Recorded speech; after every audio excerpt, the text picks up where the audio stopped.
mon avis sur cette question, principalement Jamila Ben Habib, qui est à côté de moi et qui est auteur du livre « Ma vie à contre-courant ». Je vous remercie.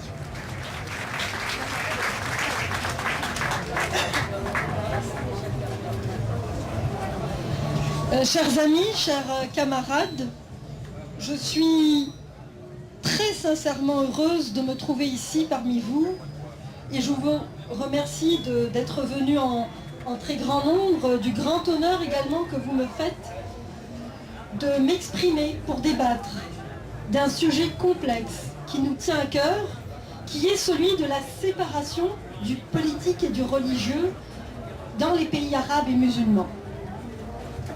Est-ce farfelu d'envisager une saine distanciation entre l'islam et le pouvoir politique? Ou est-ce une nécessité historique si l'on aspire à vivre en symbiose avec son époque? Comment concevoir cette séparation? Quelle forme prendra-t-elle? Doit-on le faire? Peut-on le faire? Veut-on le faire? Comment se fait-il que ce texte-là, le texte coranique, qui, voilà peut-être 30 ans, 40 ans, 50 ans, n'était pas prépondérant dans la vie des musulmans. La preuve en est, les mouvements nationaux dans les pays arabes notamment étaient profondément laïques, que ce soit en Irak, que ce soit en Syrie, ou même en Algérie. Donc comment se fait-il finalement que dans cette région du monde, on en est arrivé à avoir une crispation à l'égard de ce texte-là et à l'égard de l'islam en particulier?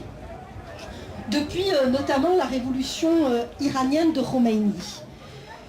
Qu'est-ce qui rend cette séparation des champs difficile? Quelles sont les conditions aujourd'hui à réunir pour renverser la vapeur et voir progresser l'émancipation laïque? On peut répondre bien sûr à ces questions avec différentes perspectives, de différentes façons. Parce que ces questions sont bien évidemment complexes, sensibles. Alors, vous me permettrez d'évacuer d'emblée une vision simpliste et totalement idiote de répondre, c'est-à-dire qu'il y aurait comme ça un gène de l'intégrisme ou un gène du terrorisme qui s'inscrit dans le code génétique de chaque musulman, de même qu'il y aurait un gène du féminisme ou de la laïcité, qui se serait transmis de Jules César à Nicolas Sarkozy. Et tout compte fait, qu'avaient en commun Pétain et Jean Jaurès? Qu'avaient en commun Clara Zetkin ou Rosa Luxembourg et Hitler? Qu'avaient en commun Gramsci et Mussolini? Pas grand-chose. C'est dire que les idées, les valeurs transcendent les frontières. Et rappelons-nous que les idées ont circulé du grec à l'arabe et de l'arabe au latin, puis à l'hébreu et par la suite à travers donc les langues européennes vivantes. Il faut y voir en fait que la religion chrétienne ou musulmane peut épouser un immobilisme ou un certain dynamisme dépendamment de la conjoncture. Je suis d'autant plus heureuse de m'associer au PLD, donc le Parti pour la laïcité et la démocratie, en raison d'affinités évidentes, mais aussi pour des liens affectifs que j'entretiens avec de nombreux militants de ce mouvement. Et en particulier mon père, qui est une source d'inspiration pour moi.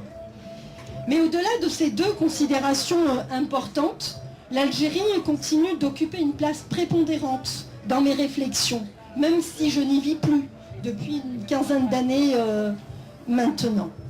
Je continue donc de suivre avec une grande attention tout ce qui s'y déroule.